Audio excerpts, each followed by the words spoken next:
4 years ago, Dr. Skinner, the greatest genius in the world, invented a miracle medicine called Hapna. It was the ultimate painkiller that made humans completely immune to any sort of pain, and since it was cheap and had no side effects at all, it instantly conquered the global pharma market. Hapna became the medicine that saved the world, but then one day, Skinner vanished without a trace, and no one knew what he was planning. Unbothered by any of this, 23-year-old Axel Gilbert is currently serving a sentence of 888 years in prison for a whole lot of crimes.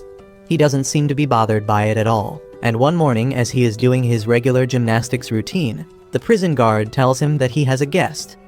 The guard leads Axel to the meeting area, where a middle-aged woman named Hirsch is waiting for him. Axel has never seen her before, so he asks her if she is a lawyer trying to get fame by helping him, or if she is a hitman sent to silence him. Hirsch tells him that she is a bit of both, but that is not important. She tells Axel that she is here to ask a favor of him, and if he agrees to help her, he will be a free man. Axel is curious about what she wants, and Hirsch asks him if he knows about Hapna and Dr. Skinner. She tells him that Skinner vanished 3 years ago, but now he is suddenly back and his single message has sent the world into chaos. Hirsch shows Axel a video that is simultaneously uploaded on every platform in the world, and in that, Skinner declares that if one cannot feel pain, he is basically dead.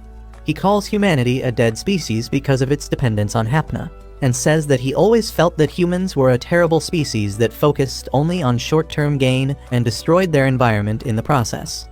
He declares that humans do not deserve to keep on living and spreading misfortunes wherever they go, and that is why he developed Hapna.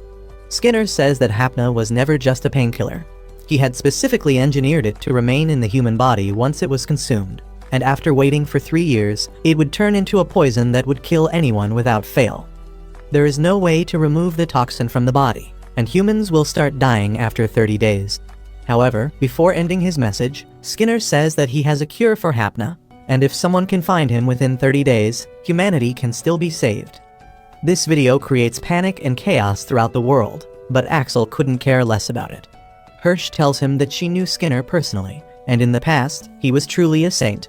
She tells him that the favor she asks of him is to find Skinner, but just then, the prison guard arrives there to take Axel back to his cell as visiting time is over. Axel gets up, pretending to cooperate, but then he suddenly pushes the guard back. The guard draws his gun in response, but Axel uses his acrobatics to disarm, and then knock him down. He then picks up the gun and points it at Hirsch before the rest of the guards can do anything. Using her as a hostage, he gets the guards to take off his handcuffs and then makes a run for it, jumping over delivery robots and avoiding the guards trying to capture him. One guard grabs his legs so Axel throws him 2 stories below, and then climbs up another floor where more cops come to stop him. Axel easily beats them, and then jumps across the railing, going to another part of the prison to escape, but another guard is waiting there for him. The guard presses his throat against the metal railing, but then Axel pulls on his necktie, slamming his head on the metal and escaping. After knocking down a few more guards, Axel climbs up the prison walls and shoots the grills of an air vent to open a path for himself. He reaches the roof of the prison facility using the vents and starts running away. But Hirsch calls her driver Doug to follow him and make sure he is caught. Doug and Hirsch begin chasing after Axel in their high-tech car, and she orders their tech support Elena to keep an eye on all police communication and GPS in case they find Axel before them. In the meantime, chaos begins spreading throughout the world after Skinner's video was revealed. Riots have started in many places with people setting pharma companies on fire because of their anger at Hapna. Even as the US government and all the governments across the world gather their best scientists to analyze Hapna and find a cure. The hope of finding a cure within 30 days remains very faint. All the pharma companies recall Hapna from their outlets, and the global share markets fall terribly, but none of these things concern Axel, who is just chilling on the streets like he didn't just escape from prison. A cop suddenly stops him because of his prison uniform, but Axel just tells him that it is the latest fashion trending amongst youngsters like him. The stupid guy totally believes him, and by the time he gets a report about a prisoner breaking out of jail, Axel is already in a clothing store to get a fresh outfit. Meanwhile, in the city of Babylonia, a high-ranking government official tells Hirsch that they are trying to analyze Hapna, but even the collective efforts of world's best scientists are not enough in front of Skinner's genius. Hirsch says that their only option is to find Skinner, and she has almost assembled her dream team for it. but the last guy is currently on the run. She promises that she will find him by the end of the day, and the official tells her that her team might be humanity's last hope. A few hours later, as Axel is strolling through a railway station, the security cameras identify him as the fugitive, and all the screens immediately display his picture while telling him to surrender. He takes that as a challenge and begins running through the station, dodging the cops and security drones. However, Elena, the tech support, is notified about that, and she immediately contacts the rest of Hirsch's team about Axel's location. As Axel is out parkering away from the station, the biker girl Chris rides towards his location, while Doug goes to pick up Leland, the last member of their team. Axel jumps through buildings and rooftops, dodging and smashing the drones on his way, but Elena predicts place he will go in 5 minutes, and Doug asks Chris to be ready there. He tells her to steer Axel to the north, and tells her that she has the permission to open fire on him, and that is all Chris wants to hear. She waits for Axel to finish showing off his acrobatic skills as he reaches the roof of a building through a construction zone, and as soon as he is in her range, she starts shooting at him. She deliberately misses to make him run away from her to a place where Doug is already waiting for him. Doug tells Leland to support him with a drone and then climbs up a building. Soon, Axel reaches the rooftop of the same building with no place to jump to, and Doug points his gun at him, telling him to stop immediately. Axel puts his hands up and tries provoking him so that they engage in a close-range fight, but Doug already knows about his tactics. He tells Axel that his taunts won't work and asks him to surrender because there is no way out for him now. However, Axel tells him that there is always a way, and then jumps from the roof. Doug panics because he was not expecting that, but then Axel grabs Leland's drone and uses it to land safely on a truck. He gets on the ground without any problem, but just as he is about to escape, Chris calls out to him, clicking his pictures cheerfully. She acts like a fan, saying that he just gave the most impressive Parker performance she has ever seen in her life. She demands a selfie with him, and being a closeted simp, Axel can't say no to her. However, that turns out to be his only mistake as Chris stuns him using her bracelet, and Axel is knocked out cold. When he wakes up the next day, he finds himself in a barber shop with Elena hiding in a corner. Axel is confused about what is happening, but just then, the rest of the group arrives there. The mirror in front of them turns out to be a screen, and through it, Hirsch welcomes Axel to Team Lazarus, the people who are going to save humanity. Axel immediately tries taking off a bracelet on his hand, but Hirsch tells him that he can't take it off as it is a tracker that will let her know where he is at all times. Axel takes a quick look around the room and finds that everyone has a similar bracelet. He realizes that everyone here is some sort of troublemaker, and Hirsch tells him that this is their golden chance to turn from fugitives into heroes. She asks Axel if he doesn't want to be a free man and live however he wants. In response, he just does a handstand to surprise everyone and then jumps towards Chris, stealing her gun before she can realize it. He points it at her head and tells Hirsch to get the bracelet off his hand if she values her team. However, Hirsch is not falling for his tricks again, and she shocks him using the bracelet, making him drop his gun. She then warns Axel that if he tries to remove the bracelet forcefully, it will heat so much that his arm will burn. Also, if something happens to her, all of them are going to suffer the same thing. Axel realizes that she is not bluffing, so he quickly agrees to work with her, and Hirsch is pleased to hear that. She ends the video call from her end, and then Axel says that if they find Skinner, they should sell the vaccine for Hapna for a very high price.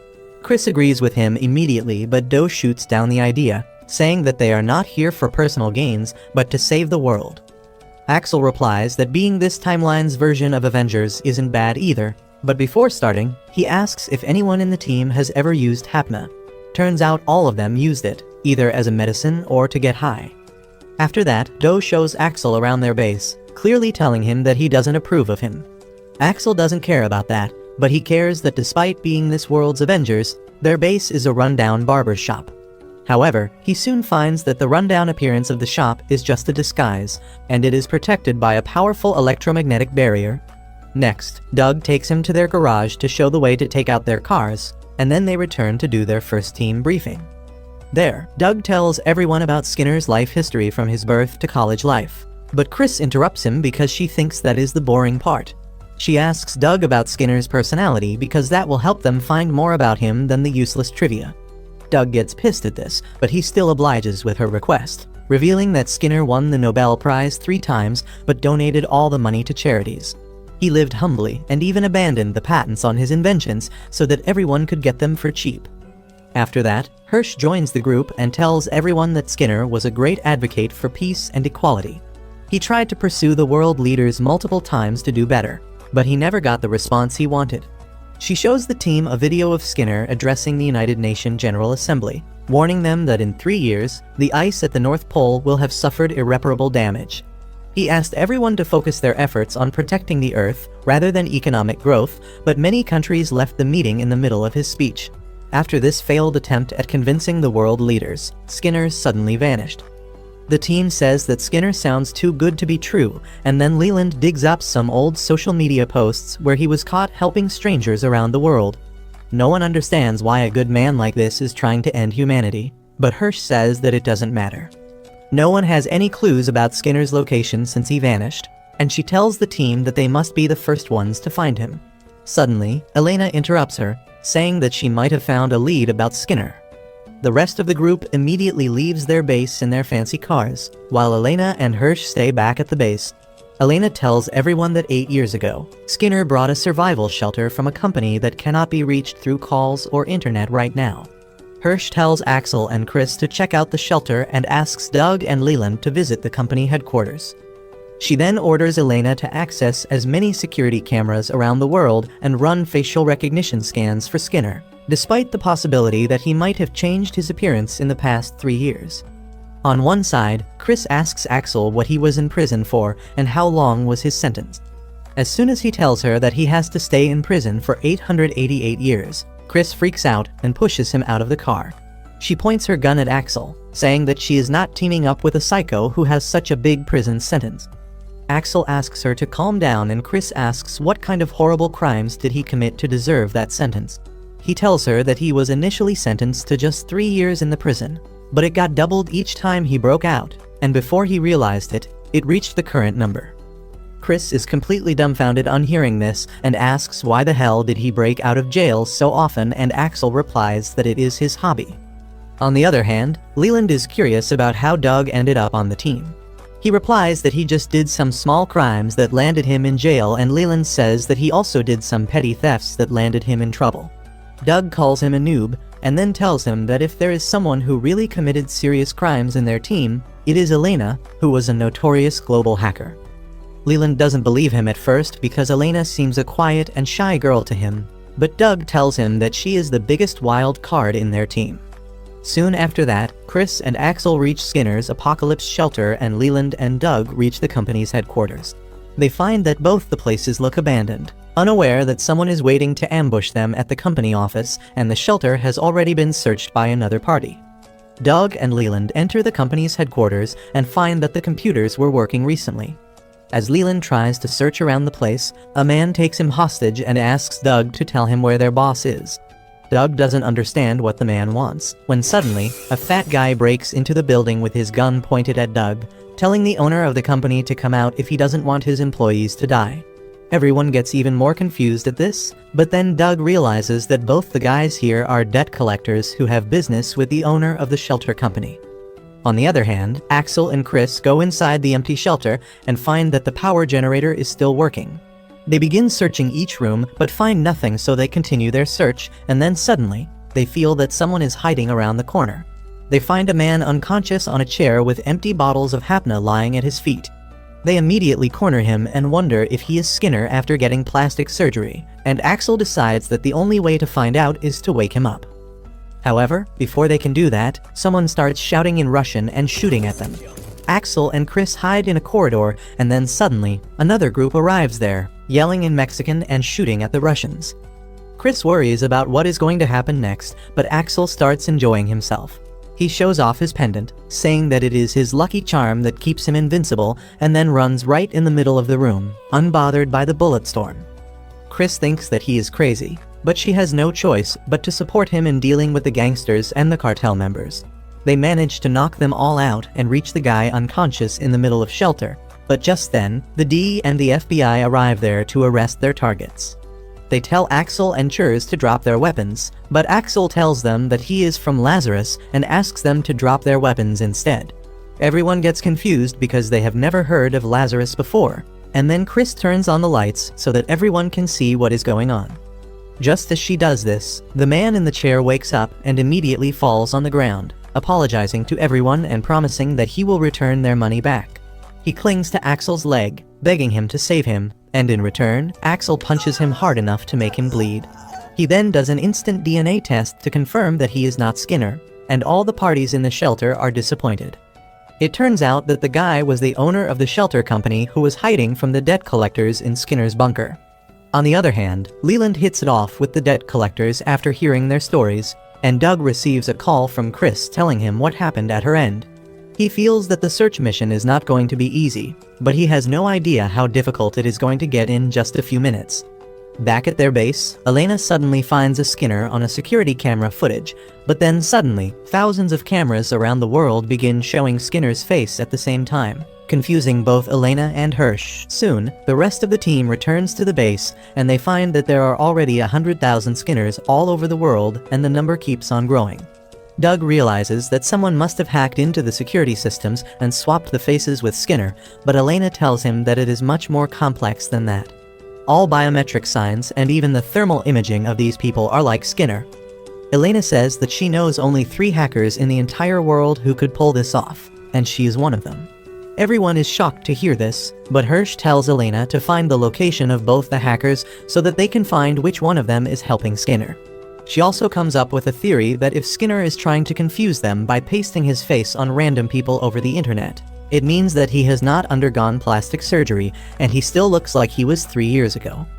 Hirsch sends Leland and Chris to investigate Skinner's house for clues, while Doug takes Axel with him to meet his college professor who had worked with Skinner on some projects. Axel fakes his excitement about it and then begins complaining that he would much rather team up with the blondie than him, and Doug returns the sentiment. Chris and Leland soon reach Skinner's house, pretending to be workers from a house cleaning factory. However, a huge crowd has already gathered there, and the cops stop them from entering. Leland simply tells them that if they send them back without doing their job, there will be a cancellation fee, and he is going to send an invoice to them. The cops can't fight against the fear of capitalism, and they let the 2 of them enter the house. Leland and Skinner try to find anything they can while pretending to clean the house, but the only thing they find is a strange pill tucked inside a sofa. On the other hand, Doug finds no clue about his professor at the hospital where he used to work. He learns that the professor has retired, and some rumors talk about him going homeless. Axel tells him that this is his area of expertise, and he can find the professor if he is really living on the streets. He takes Doug to a slum under the bridge and tells him about a guy named Jerry whom he befriended in prison. They start asking everyone about Jerry because he is supposed to be the leader of the homeless community, but no one has heard about him. They tell Axel that their leader is a chick named Jill, but as it turns out, Jill is just Jerry after he decided to tweak his hardware and become a woman. Jill is really glad to meet Axel after a long time, and she immediately takes him and Doug to her place, where they ask her about Professor Claude. Jill stops them from saying more, because she knows that the people here have already suffered a lot in their lives, and they deserve some privacy. She tells Doug that she can't reveal anyone's identity or location without good reason, and he tells her a story about his college where he punched his racist dean. He was expelled because of that, and Professor Claude was the only one who stood up for him. Doug says that he never got to thank him properly for that, and Jill decides to take him to the old man who is struggling in a game of chess. Doug supports him and helps him get a checkmate in 2 turns, and Claude recognizes him as one of his old students. While they decide to catch up on lost time, a teenager challenges Axel to a game of basketball to hustle some cash from him. Professor Claude takes Doug to his tent, ashamed of how far he has fallen, but that doesn't concern Doug. He asks the old man if he knows anything about Skinner's location, and he replies that they have not talked for years. He tells that while Skinner appeared like an honorable genius to the world, in reality, he was so obsessed with his research that he became blind to everything else. Claude says that he couldn't keep up with the madman, so he cut all ties with him, but he remained jealous of his talent and achievements. In order to outdo Skinner, he faked the results of his experiments, and when the university found out, they fired him, which is how he ended up here. He suddenly remembers that Skinner once talked at length about the baklava his grandmother made, and how she lived in a small village in Istanbul. Claude doesn't know if the woman is still alive, but that is enough for Doug to count this mission as a success. He gets up, thanks Claude for standing up for him in the past, and then leaves to find Axel, who has been humbling the arrogant teen for the last 15 minutes. Seeing the look on Doug's face, Axel realizes that he got a clue, and they leave to their base. Once they reach the base, they try searching for Skinner's grandma, but there is no information about her online. Doug suspects that it was erased intentionally, but there is no way to prove that. Suddenly, Elena finds a suspicious location where the crime rate is quite high, but no security cameras are active there. Doug thinks that it can be the place where Skinner is hiding, but Leland and Chris think that it might be a trap. Axel says that the only way to find the truth is to go to the place, and they take the Hyperloop to Istanbul. Axel and Leland go to the field, and the Delulu teen dresses up as a sheikh in order to blend in but stands out even more. Axel doesn't care about that because it only makes his plan of creating trouble and getting attention easier, and soon they are surrounded by a local gang. Axel tells Leland that they need to run, but he finds it difficult to do that in his long flowing gown. Axel comes to rescue him and knocks down a couple of guys before pulling him along. He climbs on a moving bus and then jumps over the tin roofs to escape, but Leland has never done anything like that before, and he falls through a roof, right into the room of a girl playing with her dolls. The dumb girl thinks that Leland is the prince of her stories and invites him to play with her, but then the gangsters come there looking for him. They try to take off his bracelet, thinking it is an expensive watch, and when it doesn't come out, they get ready to chop off his hand.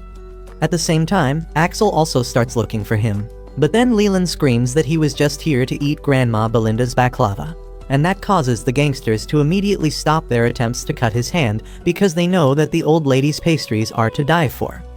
The gangsters safely escort Leland and Axel to Belinda's place, and she gives them their share of baklava to send them on the way. She then invites her guests inside, trying to explain that the boys from the hood are just misguided and not bad people.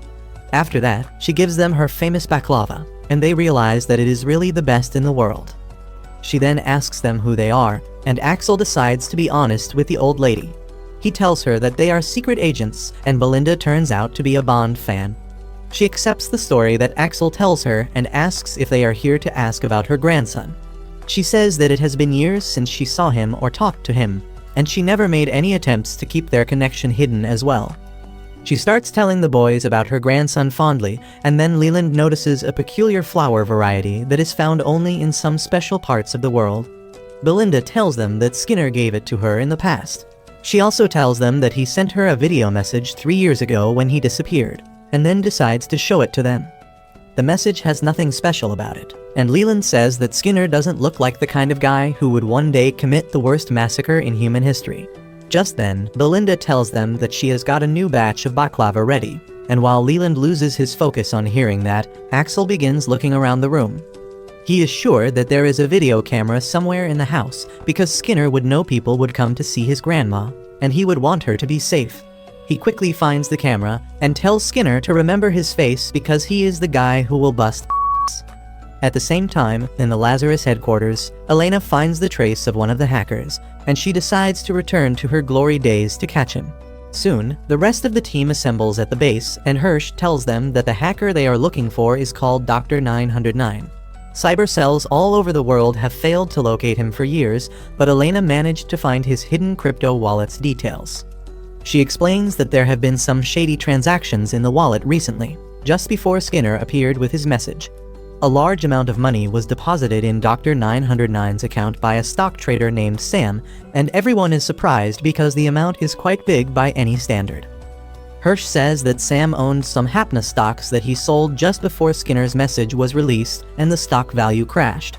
He deposited that money in 909's account, which means both of them are connected to Skinner in some way. Elena adds that when Skinner disappeared 3 years ago, all traces of his existence were wiped out, and that would not have been possible without a master hacker's help, and that hacker must have been 909. Doug thinks that 909 helped Skinner in exchange for info on Hapna, and Sam is just the hacker's partner who cashed out the stock before its value fell. Hirsch agrees with that theory, and Axel says that now they just have to capture 909. However, since that is not going to be easy, Hirsch tells the team to capture Sam first while Elena keeps an eye on 909's wallet. They immediately start searching for info on Sam and find that he is a stock trader who likes to throw diddy parties at his club. Everyone cringes on seeing his social media, but in the end, they have to go to his party to get close to him.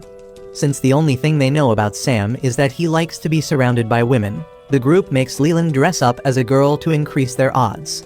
Meanwhile, Elena finds something really suspicious while researching 909's hidden wallet. She discovers that the deposits into his account were made all over the globe, and what is more surprising, they were made using cash. Hirsch thinks that 909 hired people around the world to transfer the money to him, but Elena says that it doesn't make any sense. She explains that 909 would have to meet the people personally and give them an access device so that they could make the deposit. Hirsch tells her to check the security cameras for the atoms where the deposits were made, and she starts looking into it. She finds that the person making the deposits has completely covered his face, and she can't even tell if it is the same person in all the videos. Back in the club, Axel and others get entry to the party, and Doug tells the girls that their mission is to catch Sam's eye and get an invite to his private area. He tells them that once they are in the private zone, they should lure him somewhere secluded. Leland nervously asks what happens if they fail in doing that, and Axel replies they will just kick some ass and kidnap Sam using force. Doug immediately shoots down the idea because they can't risk creating a scene here. With that, they enter the party floor, and Chris immediately forgets about the mission because the party looks lit. She gets excited and hits the dance floor, while Leland nervously hides because he is not comfy with cross-dressing just yet. In the meantime, Doug and Axel scope out the security of the club. Axel tries going to the upper floor, but the guard stops him because he doesn't have VIP access. Just then, a bunch of guys arrive there, and their leader shows a glowing tattoo to the guard that allows him and his friends access to the VIP zone. They return to share the information they have collected, and then Axel goes to Chris, who is ordering expensive cocktails at the bar. Just then, a drunk guy with a VIP tattoo comes there for a drink, and Axel follows him, while Chris rizzes up the bartender to get info about Sam's arrival. Axel follows the drunk guy into the washroom and knocks him out before scanning his tattoo. And at the same time, Doug goes to Leland and asks him why the hell is he hiding in a corner when he is supposed to be acting like a thought and attracting attention. Leland tells him that he is too shy to dance alone and asks Doug to accompany him, and he has no choice but to play along. They enter the dance floor, and Doug immediately steals all the attention with his wacky moves. Leland gets nervous on seeing this, but then suddenly, his cute looks get someone's attention. At the same time, Chris is complaining to Axel that she danced her ass off, but no one picked her. Just then, they get a call from Leland that he was picked, and Axel says that maybe Leland is really the better looking one, and that pisses Chris off. Anyway, she joins Leland and enters the VIP area just as Sam arrives. They try to suck up to him, but he is as obnoxious and arrogant as they thought, and they can barely act interested in him. Leland doesn't even want Sam to touch him, so he moves aside when he tries to put his arm around him. While this rubs Sam the wrong way, his DJ for the night takes an interest in the innocent-seeming Leland. He takes him to the corner and tries making his move, but just then, a waiter comes there and tells him that it is time for him to take the stage. The DJ reluctantly leaves, but asks the waiter to keep an eye on his girl so that she doesn't escape. At the same time, Axel uses the copied VIP tattoo to get access to the higher floor, but the guards get alerted because they figure out that he stole the tattoo from someone. Back in the VIP area, Sam makes all the girls play a drinking game, but the drink was roofied, and they all pass out. He tells his homies to do whatever they want to these gold diggers as he tries to put his hands on Chris, but surprisingly, the drugs have no effect on her. She throws Sam on the ground and then completely obliterates him in hand-to-hand combat as his buddies watch. She then kicks him with full strength, and Sam falls down from the VIP area, landing on top of his DJ. On the other hand, Elena finds that another transaction has just happened in 909's wallet, and the location is near their city. She examines the security footage and finds the man going to the roof of a nearby building. Elena switches to a different camera as she finds the guy walking towards a helicopter on the roof, and she manages to get a clear image of the man who turns out to be the DJ named Visionary. Elena now understands that the reason Visionary could make all these deposits from around the world was because he was on a world tour. She immediately contacts the team and tells them to arrest Visionary because he is their lead. Axel and Doug, who were just about to be arrested by the guards themselves, take this as their clue and start throwing hands, stealing weapons from the guards in the process. Sam and Visionary notice this and immediately run towards the helicopter. Meanwhile, Leland also escapes during the chaos, but the waiter chases after her, so Chris shoots the waiter down and rescues him. Soon, more guards arrive there, and a gunfight between them and Team Lazarus starts. Axel notices that Sam and Visionary are trying to escape in their helicopter, and Leland immediately moves to bring their car around. Axel and others dash towards the helicopter to stop their targets, but the guards are blocking their way. Axel uses Chris as a prop, making her shoot the guards after he runs out of bullets. But by that time, Sam's helicopter has already taken off. Axel is not about to let him go away so easily, so he leaps from the building and grabs the helicopter, much to everyone's shock. Sam orders his helicopter's AI to shake Axel off, but the AI refuses to do such a thing, so he kicks it hard, causing it to malfunction. The helicopter loses balance and starts nosediving towards the city, and Axel somehow avoids a crash by using his legs to change its direction. Meanwhile, Leland and Doug are in the car, chasing after the helicopter. As soon as they see it crashing, Leland sends his jet drone to rescue Axel, who lets go of the helicopter to avoid hitting a crane.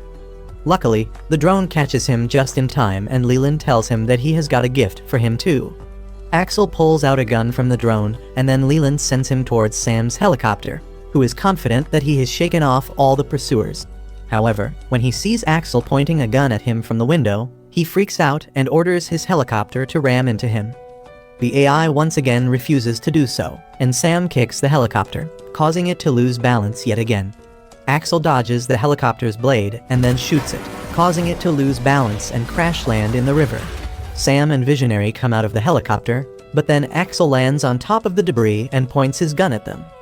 They freak out and beg him to spare them, and Axel immediately asks for any information they have about Skinner. They tell him that they don't know anything, and Axel asks how the hell did they know to sell Hapna stocks before the announcement then. Visionary tells Axel that he is the hacker named Dr. 909, and he hacked into the company to find some information that is still stored in his pendant. Axel asks for the pendant, and while Visionary refuses to give it to him, Sam snatches it and passes it to Axel, who kicks the debris down and leaves them to drown. By the time Axel and others reach their base, cops rescue and arrest Sam and Visionary for hacking and insider trading. Doug says that this mission was a bust because these two guys had no relation with Skinner, but Elena says that on the bright side, they got to know that Hapna's parent company, Delta Medicine, knew that their stocks were going to fall. She is sure that they were aware of Hapna's dangers before Skinner's announcement, and that means they are their next cue. They begin forming their theory, and Doug says that Delta Medicines was responsible for the clinical trials of Hapna, so they must know exactly how dangerous Hapna was. Meanwhile, Elena keeps sorting through the files on Visionary's pen drive, and among them, she finds a picture of someone's eye reflecting the stars. No one knows what it means, but Axel thinks it is not important. He suggests that maybe Delta Medicine was conspiring with Skinner, and they faked all the test results. Hirsch says that it doesn't matter because the damage is already done, and now they have to find the connection between Skinner and Delta. Just then, Elena finds something strange in the data. She says that someone from Delta has been uploading music to SoundCloud weekly, and the weird part is the music itself. She plays one file, and it sounds like a slinky being thrown downstairs. Well, Doug realizes what is happening and tells Elena to open the audio as an image. She does that quickly, and the file opens up as a document containing the true record of the clinical trials. Hirsch immediately identifies it, but that makes Doug suspicious about her involvement with Delta. Luckily, Chris comes up with a question that takes everyone's attention away. She asks why would someone from Delta be so stupid to upload the trial results on SoundCloud. Elena says that maybe they were sharing the data with someone who wanted to remain hidden, and everyone immediately thinks that it has got to be Skinner. They soon head to the place where the guy who uploaded the music lives, and Leland tries to snoop in on him using his drone. However, the security around the building is tight, and the drone is deactivated mid-flight by a strong electromagnetic field. Chris is watching the place from a tall building, and she reports that they can't even jump to the rooftop using nearby buildings because there is no building taller than this one. Doug adds that the underground parking is also fully automated and not connected to the main building, so they can't find a way through there either. Axel says that one of them should throw a harness towards the building and swing like Spider-Man, and Chris actually likes the idea. However, Doug tells them to stop being idiots and orders that they will wait till nightfall. However, Axel is not in mood to take orders, and he simply walks towards the building. Chris tells him to stop because the building is full of security guards, but he just gives her a wink before entering inside. He uses his smartphone to open the security door and acts suspiciously on purpose, getting the full attention of all the guards in the building. They chase after him, and just as Axel stops in front of the elevator, they surround him on all sides. Axel knows what is coming next, so he just smirks to himself and gets inside the elevator with all the guards. Even before the door closes, one of the guards begins to make his move on Axel, but he stops him because this is not the Pride Month yet. As the door closes, the guards attack him with their batons and tasers, but they are no match for his skill. Axel dances around them, using them against each other in the cramped space, but then the female guard gets on top of him and tries strangling him with her baton. In response, Axel begins pulling her necktie to choke her instead, and after a while of seeing who can choke each other better, Axel manages to get the bitch off of him. Just then, other guards get back up and attack him, but he knocks them out using the baton. Everyone stays down, but the bitch gets up to do her job again. But Axel once again chokes her with the tie, and then walks out of the elevator like nothing happened. He soon reaches the living room of the president of the Delta Company, who is trying to stay awake quite badly. Axel walks behind him and points his cell at his head to make it look like a gun. He tells the man to shut down the security system of his building, and he obeys because of fear. Once the security system is down, Elena hacks into it immediately, and Axel shows the guy the clinical trials of Hapna. He panics on seeing this and asks how did he get this data, and Chris pops up on the screen, telling the president that he uploaded it himself. The man starts bargaining for his life with money, but Axel just wants to know Skinner's location. The president sighs, saying that he is the one who is the most desperate in searching for Skinner. However, he has no clue about his location, and that is why they were using the audio files to send him their data. Doug then asks the president if he knew that Hapna would mutate into a poison after 3 years, and he replies that he had no idea because then he would never have sold the medicine. Doug asks him if he at least confirmed that Hapna is lethal, and the president replies that before they did the clinical trials on humans, they did them on chimps. He says that one of the chimps died a few days ago, and now he can never see the gorilla versus 100 men showdown. He adds that when the chimp died, his eyes became discolored and showed a pattern like a starry night. The president says that humans will be next, and there is nothing they can do to stop it. The researchers at Delta Medicine have put all their time and resources into developing an antidote, but they couldn't even figure out Hapna properly. He says that Skinner is the devil himself, and Axel cockily says that they are the angels that will kick his ass down to hell. He declares that he has a plan that will lure Skinner out for sure. The plan is to declare that Delta Medicines has found a cure for Hapna, and Hirsch goes to her boss to inform him about it. She says that if Skinner knows that a cure for Hapna has been discovered, he will surely come to see if it is real, and then they can catch him. The boss realizes that this is a desperate attempt, but he permits Hirsch to go ahead with it while he makes a paper airplane out of her report. Soon, the preparation for the press conference to declare Hapna's fake cure starts at Delta Medicine. Axel and the rest of the team are on security duty, wondering if Skinner will show up in person, or will he try to use a hacker to find what is going on here. Axel says that maybe he will send a team of mercenaries to break into the building, or he will have an agent on the inside. The president of Delta brings the chief of his security to tell Hirsch that they have checked everything and made sure that there are no traps or bugs in the building. The security chief adds that his men have had their backgrounds checked quite thoroughly, so none of them can be a spy as well. Axel is curious what happens in case Skinner hires a hacker and finds they are lying, and Hirsch tells him that it is Elena's job to stop that. Soon, the team gathers in the security room, where Elena tells them about the 2 types of networks of the Delta Company. One of them is the core network, which handles the confidential information, and the other is the basic network that does the regular data sharing work. She says that the core network is completely isolated from outside attacks physically, so hackers can't get in. But that also means that they can't use their smartphones inside the building, and they need to go old school if they have to call each other. Axel doesn't even pay attention to Elena's lecture and keeps stretching in the background, but she says that since they made the security too tight, any good hacker will take it as a challenge and try to enter the core network. She reveals that she has made the defenses of the basic network weak to lure in the hacker, and once the hacker is in, she will catch them. Soon, the guests start coming, and all of them have to go through a strict security check before entering the building.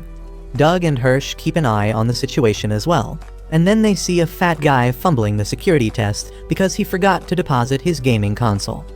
Doug gets suspicious of him and asks Hirsch to find out about him. She says that the man is called Patrick, and he is an associate professor at MIT, and one of Skinner's colleagues mentored him when he was in college. This makes Doug sure that something is wrong, and he decides to keep a closer eye on Patrick and follows him to his seat. Meanwhile, the president of Delta Medicines also prepares himself to fight against Skinner. When the meeting starts, he proudly introduces the fake antidote to Hapna, and his team begins explaining how it works. But some people get nervous on hearing this. A guy leaves for the washroom because of a stomach ache, and Doug tells the guards to keep an eye on him. Just then, Elena gets a hit on the trap she had set, and she immediately tracks the hacker's location to the Arctic. She tries finding more about him, but finds that he has cleverly hidden it from everyone. Just then, the lights go out in the conference room, and Elena realizes that the hacker has not targeted the building from the outside, but from the inside. She tells everyone to find the hacker quickly, and also bring back the electricity. Axel immediately goes after the guy who went to the toilet, but the poor old man was really just dropping a log in the toilet. In the meantime, Leland and the guards check the electricity control room, and they find no problem there as well. This confuses everyone, but then suddenly, a guy starts running towards the stage in the conference room. He smashes the case in which the fake cure is being displayed and injects himself with it, laughing that now he is not going to die. The guards tackle him and arrest him, but the man tells them that he doesn't care because now Delta Medicines can't monopolize the cure. Doug bursts his bubble by telling him that the medicine was just saline solution with green food coloring, and then shuts the door on his shocked face. It turns out that the hacker is a plus-sized girl sitting in a cozy room. She goes all out and makes the escalators, the doors, and even the taps go out of control. Elena quickly reprograms the system to stop her, and the hacker gets even more excited about beating her now. She raises the temperature in the control room by hacking the AC, and when the workers open the door to get out, she gets further inside the system. The hacker gets into the core network, and Elena finds that they are being attacked from 50 different points. She immediately realizes that it is the same number as the guards and concludes that they are being hacked through their walkie-talkies. Axel confronts the chief of security about it, and he replies that the manufacturer of the walkie-talkie recently recalled the previous batch because of some error and sent them the new ones with better features instead. Elena's theory is verified, but she still doesn't know how to stop the hacker. But then she decides to use her secret weapon. She stops protecting the core network and reveals a fake antidote formula for the hacker to steal. However, the formula contains a virus that tells her that the hacker is located in the Pakistan Stock Exchange and is using the high bandwidth to attack them. Hirsch immediately uses her contacts to get the Pakistan police to raid the stock exchange, but it is completely empty because it is midnight and the hacker is actually traveling in a van. She heads to the mountains after succeeding in her mission and opens the cure formula file, but the virus completely takes over her laptop, so she decides to ditch it. Once she does that, Elena can't track her anymore and she loses hope. Luckily, the building's system returns to normal because of that. Elena is depressed because she lost against a hacker, but just then, she receives a call from the same hacker, who turns out to be Popcorn Wizard, the third legendary hacker who is on the same level as her. Elena nervously picks up the call and Popcorn Wizard gives her major props for almost busting her. She tells her to try better next time and cuts the call, but that gives Elena to do her best going forward. The next day, Doug comes to their base with an old magazine and Chris asks if he found it in his grandfather's stash because no one uses paper anymore. Doug tells her that this is a spiritual magazine from 15 years ago and it talks about a researcher from MIT visiting a communion. That researcher is none other than a young Skinner, and everyone is surprised to see him. Hirsch picks up the magazine and reads that Skinner, a young and relentless researcher, was heavily impressed by the ideals of the communion. She drops the magazine just after reading that, and Axel asks if this is some sort of clue. Doug explains that the communion that Skinner visited is a full-blown religion now, and it is called the Tower of Truth. Elena gets startled on hearing that name, but tells Doug to continue with his presentation. He says that the Tower of Truth worships an AI software that they believe has achieved perfection and reached godhood. Everyone thinks that it is a stupid idea to call an AI software a god, but Doug continues his report, saying that the followers of the Tower of Truth claim to live happy lives, but they are completely isolated from the outside world. He says that their base looks like the perfect place for Skinner to hide, but Axel bets that he won't be there. In response, Leland bets that they can find Skinner at the base, but Hirsch tells them to shut up. She then asks Elena if she can hack into the AI system of the tower. Elena refuses, saying that Naga is completely isolated from the outside world, so she can't access it. Doug asks what is Naga, and she replies that it is the name of their AI software, and she knows about it because she grew up in the Tower of Truth. This is a surprise for everyone, but then Hirsch says that if they can't access the system from outside, they need to infiltrate it. Elena says that if she tells the people there that she wants to return home, they will gladly accept her. Chris and Doug are against her going alone because it will be too dangerous for her, and they suggest that she takes someone to support her inside. Elena says that the people at the tower will suspect adults, but if it is kids who want to join them, they will let down their guards. This means Leland has to be Elena's partner, and he has no choice in the matter.